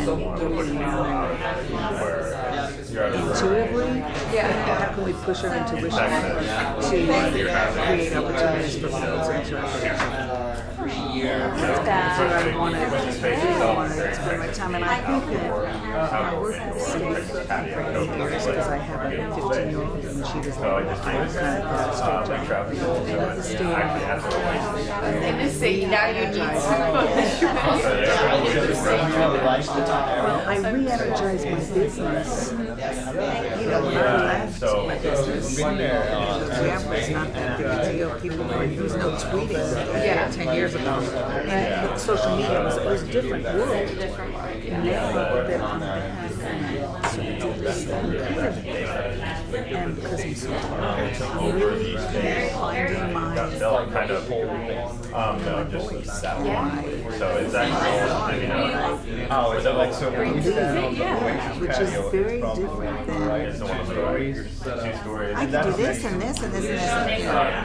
And then I would come up to you. I don't know, you looked over my shoulder. Yeah, so, well, so you go one for the yeah, they do, So I kind of was I felt that energy. so, I felt the chi over there. that's like no, this is. Anyway, but yeah, well, primary job but I go to meet everybody all the time, and so I can give you some good that would be advice. great, and just be like, I want to hear more about what you're doing, and so we'll connect on another point. Nice to meet you, Linda. You didn't meet her. I knew she wanted to meet you. Hi. Patty. Nice to meet you, Patty. I'm Phoebe. Thanks for the treats. Yes, definitely. Thanks for coming. I'm a candidate that I think would be a good fit for your pool. Okay. So that's kind of where I'm at right now. Yeah, just take my card and shoot me an email. Yeah, and then I'll set up a call with him or her. I mean, it's a him. Yeah. Because I'm spread. Okay. Yeah, that's. I mean, I love talking to new people, seeing what they're looking for, and seeing where we could possibly either connect them or if we have anything open, that would be great. And so, do you work with subs or contractors, or do you hire people and then you'll sub them out? So we work on a variety of ways. We work on project-based work. So project and contract for us is when we bring people on, obviously as Luna employees, and then they are working at our clients for a contracted rate. We also do direct hire, where we just send them directly to the client. They're an employee of our clients, and that's the last where you have them until they come back looking for something else. Or, yeah. And then And is off this to a the good right, place so for that you got someone the fountain who right here, has a and skill the set that staircase. hasn't Off to the right, the first, a lot to the build a lot top of two experience? floors It's a good are benchmark and then they have what's called the village. So we That's like right here, that's all work they a make lot in in the that building. mid to senior range just because clients are Yeah, coming to just us like for kind of those for harder lease positions signs to fill, and, or they're looking for ask, people, or it's like a startup. why was Looking this for people to built? kind of come in, hit the ground So running, during and go with it. No instructions, gotcha. Yes, so it's a little harder for us. Usually where I like to help people who have it is that connecting aspect. I don't necessarily usually have a position for them, which is the tough part. Look, and I get that. Yeah. Everybody starts somewhere. So where would you recommend somebody who's interested in the field but doesn't have the experience? Yeah, I would say, what do they go? Are they like a developer, or are they more in around the lake. More marketing design and Something along, as opposed to creating the code that made that happen. Okay. Yeah. I mean, from personal experience and from people I like to use the word infiltrated in this community, face-to-face events, getting yourself at those meetups, at those events, just like this, where you can have this conversation, not behind email, because come on, a lot of people don't respond, especially if you're new. So that would be my number one. Start with the research, and this person, whoever, if you research what companies they want to work for, what role and what assets they currently bring, and then target those people, go to those events, find those companies, and work Stalk them. Yes, honestly, I mean it's the only way. And then aside from that, if they're looking for like a career transition, if they have the capability, maybe taking a marketing class online, or getting involved with GA, General Assembly, or kind of doing personal projects. That's what when we talk to a lot of hiring directors, whether creative, marketing officers, what in terms of people. If the person does not have a lot of experience, which is okay, sometimes that person with 10 years marketing experience isn't what you're looking for really, because they don't bring that new, fresh perspective, And they have yes, they already have what they, exactly. They're already doing the way they want to do it. So a lot of creative directors that I've talked to and kind of gone like, what do you look for, besides cultural fit, besides aspiration, it's definitely those personal projects. So what have they taken on in a creative sense that they can show and present their skill set? They've given me some great advice to pass on. Good. So thank you so much, I really appreciate it. Yeah, definitely send me an email and we'll connect. And I'm Patty Riggs. Patty Riggs, nice to meet you. Nice to see you, Phoebe. So that there's more of a reason. Yeah, but I think the whole thing is just like easy when you drive out there. And that's like kind of 6 to 8 months because I mean if it's cold, Hi, Jess. Phoebe. Nice to meet you. Yeah, the wind is coming off the lake, so it's and I mean if there freezing. would be something even Alamo Draft House or something like where you can as well, you too. Stuff around or whatever it's called. Hi, what's your name? Daniel, nice to meet you. Phoebe. Yeah, and then you can connect. You can have before or after. Yeah. Watch a movie or talk with your kids and enjoy. The thing is, it doesn't go fully under the lake. Like there's no lake out there. Told me to interrupt. I just want to say hello. Good to see you, man. See you. Looks like you're spending more time here than in Germany. I like that. Well, actually, I'm leaving tomorrow. Oh, you are? Yeah, I'm on my break, and then I'll be back in fall. Cool. And skipping the summer. That's a smooth play. I'll be back in Massachusetts for next month too. So yeah, you gotta escape. away from the I was like 2 blocks getting here. I thought I was gonna swim through my shirt in like. I can't take Texas. Yeah, I had lunch at Paperboy, and I thought it was such a good idea to eat outside. Oh, right? food trucks. No. Yeah. They have like a translucent sale. Like it's pink. And it makes At Paperboy, they did? Yeah. Oh, is it new? Like the sale? Yeah. Oh, I haven't been there in a couple You haven't weeks. been? It looks like a giant pink mushroom now. And the light is So does it help? As part of the capital. Still hot? Yeah, they should put a fan on it. At least being from Germany and having friends and family back in Germany, they assume if you say it's hot, it's okay. But from like the Northeast, they're just like, yeah, but it's a dry heat. And I'm like, it's still 100 degrees. Like, Yeah. if your body temperature was 100 degrees, you'd go to the emergency room. I'm from Arizona. It's not that dry of a heat. Like even at 30% on like the lower days, I'm just like, What no. part of Arizona? Phoenix. Okay, I went to ASU. I went to U of A. That would be perfect. So that's you guys, right? Have a safe trip. Oh yeah, absolutely, man. You both from ASU? Yeah. You from Arizona? No, I'm from Wisconsin. Oh, I was gonna say that's where all the other people come from. Yeah, It's like, you I've come gone from California totally or you come south. from the Midwest? Yeah. ASU or UF? Yeah, Yeah. there you go. So you're from Germany? What part? In the south. No way. That's my favorite city. Is it? Yeah. Have you ever been? Yeah. I was there in the winter, which was not so nice. And then Well, it depends on what you're looking for. true, but I loved it. Well, both times I loved it. Yeah.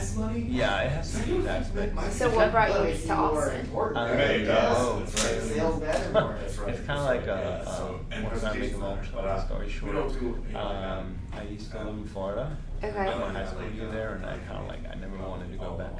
But we had an army duty back then, so I had to go. It took me a while, and my dad retired, and he used to work for the US government, and he visited us in college, and he's a book. So yeah, I started visiting them, and I was like, man, I've never been to Texas. Yeah. There's so many places. Like Florida has nice homes, right? Right. And it's like, it was during the real estate crisis, so we got a first deal. And yeah, and then he was like, hey, what happened to your plan to live in the US? And I was like, dude, it's not gonna happen here. Yeah. Yeah, super. It's Texas Tech, and like just by the numbers, it's so weird. It has like, I think 250,000 people that live there. There's like 900 churches and 1,500 restaurants. Wow. Besides Texas Tech. Yeah. So yeah, people study, pray, and eat. Right. That's it. I was like, no business. So he was like, hey, don't be a dummy. We go on a road trip and just gonna explore Texas, and we never made it anywhere above Austin. We were gonna go to San Antonio because I was gonna stay away from the big ones. Like Dallas is not very appealing. Houston, and I was like, okay, let's check out San Antonio. And we got stuck in ice and never made it there. I visited San Antonio now. Okay, so how long have you been here then? Well, that going back and forth thing is like, wow, I think that's like the 5th year now. Okay, wow. So you go back then to Germany in the fall? Yeah, I'm usually here for like spring and fall, and I spend like winter and summer in Germany. Okay. And where do you work then? Well, here it's pretty easy. It's like one of the hundreds of coffee shops. Okay. Okay. Nice. Yeah, I run my own business, so it's like, yeah, nobody cares. Nobody I can write myself a way note. Yeah, that's great. But it's kind of funky because in the first years I told my clients, hey, I'll be in the US, just make sure to subtract 7 hours. Don't call me at like 2 o'clock in the morning, please. I'm sure they did. And they didn't call at all. It's like, hey, good or bad? Yeah, and they were like, and I called him like, listen, like we can do stuff. No, don't worry, enjoy your holiday. I was like, no, it's not a holiday. I work here. Yeah. Like I founded in 2014. And I was like, I have a branch, right? Yeah. And like, raise it important where I am. I mean, we communicate via internet. Anyway, yeah. But like, just watch that 7 hours, right? Nope, it's not happening. This time I didn't tell them, and it kind of works out good. You just tell them. I mean, you wake up and then you have like, oh. So do you have any American clients? Yeah, one up in Chicago. Okay. Yeah, but not in the city. And do you do consulting or what type of? We do classic advertising. Okay. Stock. Definitely from the creative and executional part, and we will step up the food letter and the consulting part. Okay. Because it's like, it is so hard to be in the executional field to keep up with everything. Oh, yeah. And like a lot of money goes into like let people catch up and send them to the seminar and this and here and all, and then Google changes something and you have to, I was like, no, this is like not working for me. I just want to be in the consulting part and recommend people to execute it that would be like experts in their fields, and but the client gets just like one invoice. It's kind of like in the 90s there was a network in advertising that was like the thing to do, and I think after millennial, like they hated it. Everyone wanted to stay away from network. Everyone had the one thing, right? At least out of one hand. Yeah. Like research showed like all they want is just one person to call and one invoice. Yeah. But they hated the whole thing instead of telling like, hey, this would be convenient for us. Yeah. So right now we do consulting. Yeah. Okay. Great. Well, that's exciting. So back to Munich. Yeah, back to my car. Yeah. Oh, I should check though. That's But you do kind of like the same field, or what is it exactly what you guys do? Yeah, so we act as consultants, but we're a full spectrum recruiting firm. So Cool. So we're on the biz dev side. So we go out and try to find or help our clients build out their different teams. We do project based, contract, and direct hire. So if I would need somebody, I would call you. So listen, can you find me that person? And Yeah. Okay. So what is it? I do a contract with you, and Yep. So you do a simple contract with us. Depends what you want. If you want a project done, if you want contract to hire, if you want people direct hire. So it's all under one contract, simple, and then it's just a percentage fee if it's a direct hire, and if it's a contracted rate, then we work that out on an hourly basis. okay. It would be a W-2 employee of ours, and then we would probably negotiate out a bill rate, whatever you feel is comfortable with that. Bill Gates was and then that's the only invoice that you receive. Okay. So you basically take part of the part is like with all the contracting and then the paperwork and We take the hassle out. like negotiations. Yeah. Negotiation, all of that. All communication goes through us. Quality insurance is Quality that? assurance, so every person that we would send over, obviously, it's on contingency, so if you don't like them, So then you we guys, send you you guys more. are basically like Upwork with the face. Yeah. Correct. Yeah. Yeah. We interview every one of the candidates, we talk with them, we go through their portfolio reviews if they're a designer, we do basic code reviews with them if they're a developer, all of those components before we would say, yes, we can represent this person to you. Yeah, because that's what I figured. I mean, I tried out freelancer.com. I think it was like weeks, so and I good. canceled it. I was like, no. and I Yeah, got they sound great in theory, and then you actually use it, and it's I just. figured, and saying yes, I figured, like when you deal with India, the answer is always yes. Yeah. Because for them, I understood way later, it's a cultural thing. It's something bad to say no because that would disappoint you, and they don't want to disappoint you. When you just say, damn it, I want you to be honest. Yes. Yeah, I can get that project done in 10 hours. You're like on Skype and you just want to jump that person. Like, listen, can you make the deadline? Yes. You call them the next day. It's like, listen, can you, like, where's my work? Is it done? Yes, it's done. We'll send it over. Yeah, we're working on it.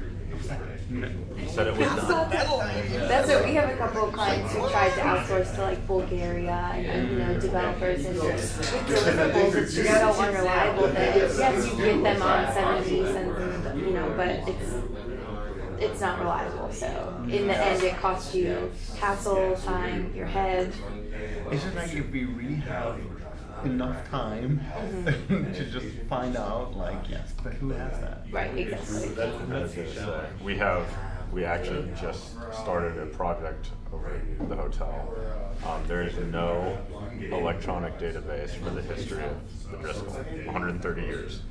And so what we're looking to do is kind of create this guest experience where it could either be a walking tour based on an app, based on hotspots within the hotel where it would tell a story, or have a actual accessible database where they can look at the history and the story of. So we're working in conjunction with the History Center and the Austin Historical Society Association, or Austin Historical Association. I mean, it's a landmark anyways. It is, and so we just had a consulting meeting with the head archivist, Mike Miller, and he was like, this is what you're going to need to do. But obviously, it's the easy part is the old school stuff. Grab all the stuff and then index it, figuring out how to organize whatever we have on site. And then, I was there with my marketing director, and our director of accounting, because they were like, we set aside money for it. I was like, well, how much? Well, you don't know. I'm like, what do you mean you don't know? Like, how am I supposed to try to figure out how to do this? And so, he's like, you're going to need app design, you're going to need graphic design, you're going to need a programmer. And then you'll probably, and he goes, you could probably go to UT and just get one of the students that not designing, but is either majoring in history or in information to do the organization and systems of all of the stuff. But I'm glad I ran into you guys because we could definitely use your expertise there in trying to get everything together, because the other thing is they want to essentially make a coffee table of the general history of everything. Oh, that would be, we would So love literally to help you guys out went on from that. that meeting to this one. Okay, cool. There you go. So Something's happened for a reason. yeah. So now you can make a presentation. Now I can use Prezi to make a presentation. This is what they're doing for us. That's like the archive and everything. Like tag that's a it, huge. like What's the logically timeline on that project? We haven't set one. This is we're still very big picture right now. Okay. and We trying to haven't done outline. anything for 140 years, so I guess. Well, that's the thing. So I'm the chef over there, and one of our overriding principles for our culinary team is that we pay homage to the history of Texas and the Driscoll. So there's a lot of stuff with LBJ, stuff with Texas governors, and just all the iterations and changing of hands that the hotel has had. So I've done a lot of research over at the History Center, gone through all the pictures, old menus, and special events to find They're out. like in paper. Yeah, They're like it's somewhere, all, like- the only thing that's digitized is the stuff that the Austin American Statesman had published. Everything from the inception of the Statesman in the 1800s to 1976 is completely digitized. In PDF format where you can search it by word. Everything after that is fully digitized, like you would know it. But nothing else is in that format unless someone privately has scanned it in. So all rights are, You're lucky that you just deal with 140 years. I had a client, and that's one of the biggest, actually, I think they're one of the biggest in Europe. It's a patent office. It's kind of boring, right? So they had to do it with old German writing from 1300, whatever. So try to run like automatic recognition. You're nothing found, and you're like, okay. and it was so funny. I was actually doing something else, and my friend, she's doing HR for them, and she's like, hey, are you still in the building? I was like, yes, I'm in the building. Okay, can you copy? And I was like, what do you mean? Let me come down, and it turns out they have this fancy copy machine, and they had to copy all the patents, and then you have a display like this, and then you punch in the tags. And she was like, hey, can you help out? We need it this morning. I was like, she just grabs random people, even the cleaning lady, and we're like, okay. That's what we're gonna do. You better pay us for that. That's what I had to do. I've been doing deed research, and I'm just gonna say Texas was the worst with deeds, especially in Austin. Oh, I bet. I think there was maybe 5 or 6 transcribers back in the day, and it's that script, long-handed, and just I'm at the History Center looking at microfilm. And it is so bad. And then you go to try to figure out what they're talking about. And they're like, 300 paces from the southwest post of the green land and labor. I'm like, hell is that? And come to find out, it's over by what's now the state cemetery. But it's all of that stuff, and trying to figure out, okay, I located one of 4 deeds, which could potentially be the original deed for the hotel that Jesse Driscoll was given to by the city of Austin. Yeah. And then I found the deed where he lost the hotel, literally 2 years afterwards. Such a tedious project, but really interesting. It's really fun. Yeah. To me, That's sounds fascinating. I'm a history nut. It's crazy. I study history all day. I was like a little kid when you see all these patterns, and it was 300 years old, and you're just I and wanna it has a touch little them note all. just only touch if you really need to. And okay. Whoa. And you're like, what? Just to like be touchy the history like that. Yeah. Their dream job is to go and do and make some of that. Yeah. With some digital skills, like digital librarian. And that's what I'm, Yeah, there's some techniques out there. Yeah. I got a couple programs that are built that, might help us, but it's one of those where it's like the programs that are made for like UT's library. So for something that's specific and small, it's like, do we want to invest the money in something where you're looking at and it's like little 20 things. boxes worth of. Nowadays, everything has sort of a standard size, right? Right. I would say at least for the last 50 years. But back then, it was like whatever was available. Like, hey, you have this piece of paper, and you're like, shoot, how am I going to fit this? And like, Trying to print copies of the sheets is just like, and I was like, well, missing this. And then you call, like, hey, what am I going to do? Well, take a picture. Like, what do you want? Like, you put it on the floor, take a picture, put your tags in there, and send it over. And they put it in manual. I was like, okay, it wasn't professional, but they just needed the data for the next day. It was a lawsuit, and it was like, oh, okay. And then you're like, okay, just help yourself. It was interesting to get like pulled out of something and put into a totally different world, and like it was kind of so amazing. Good. It was just like, and Good. very surprised how To see it live. back of it. Awesome. Right. So they really like literally. Like even though you're doing I a presentation about mean, money doesn't Yeah. matter for patent. At one point we got too deep into it. So, and they had literally had to look up something like Probably the too assistant much on the later. list, and she would go to the archive and like manually Okay, do all the stuff and took it out and presented it to the attorney. Whenever he was done, she put it back. And I was like, okay, let's ride a horse carriage.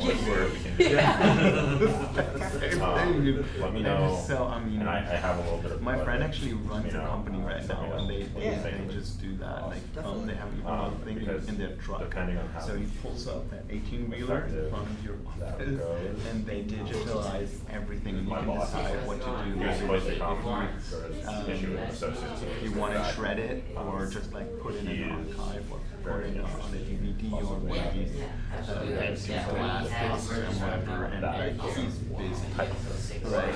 Yeah, that'd be terrific. Shoot me an email. Yeah, that's such a We'll market. make sure we got something. And like, I feel like whenever you mention it, everybody's like, oh, Thank you for coming. too. Like, I know somebody that knows it, and I'm like, I'm gonna tell him, like, knowing of you, and say, hey, get your 18-wheeler on a boat, and go over, like, read the distill, like, Teaching 1800s Texas English. oh yeah, I think that's the bigger problem. But I mean, we all read Macbeth, but did you really understood? About the fifth time I read it. Thanks, Luke. That was great. Yeah, thank you. Yeah. Sorry, I Great totally job, blanked on the. No, my it's bad. okay. I don't think sorry we I had lost to any. step out there. It's the Two phone first calls one. I've been waiting on for 2 Yeah, days. I think this will be. I think we can definitely build this up. Is there a reason Do you why think the your name's ode bigger was than- interesting? Did I make a good case? Yeah. My card's older. Yeah. We changed I love printers in the time where we brought her on. Yeah. From where I, those are my No, that was good. cards incorrect. Awesome. Again, thanks. And yeah, let's talk and Yeah, see. definitely. We'll do a survey and yeah, get people hopefully excited. Yeah. Anything we can do to help. Tonight, Okay. I'm Yeah. gonna connect you with my DSOM. So. Okay, fantastic. Yeah, everything great to else, meet you, help 'em Ryan. out. Yeah, well, sorry you're definitely. Sun Devils, but it works You know, out. You know what? Now we can maybe work together. We can get over that. That's the thing. It's like eBay. Interesting. You guys usually can identify the problem, and then we just bring the solution. It's okay. Yeah, like, I just saw the output of it, and I was like, I was like, how it's all hard, easy as it to do. I would. Okay. I think you guys took baseball though. just a little bit. College World Series, that's all. Yeah. They not Nobody, yeah, exactly. Hey, like, great It was so job. surprising. Thank you. Yeah, thanks. We appreciate it. Yeah. I'm just gonna give you cover. Thanks for your support. Appreciate it. Yeah, let's connect again. This was definitely worthwhile for Good. us. So. I appreciate that. All right. Sweet. All right. Hey. Yeah. Nice to meet you. I'm gonna catch up and let you know. Yeah, absolutely. Sounds interesting. See ya. Have a great evening, guys. Those are all yours. So, and then that's like, I mean, even what you did live, which was just like, you know it, and you just click this and this. I mean, that is how it should be, right? You don't want to spend like time to learn your software. You just want to make your presentation, right? So, and I think what it ends up with is that people make like one presentation in their whole life, and then they just kind of like switch the content. Copy this slide over here and paste it awkwardly. And sometimes you see some leftovers. Like, Yeah. oh, no, that picture's not supposed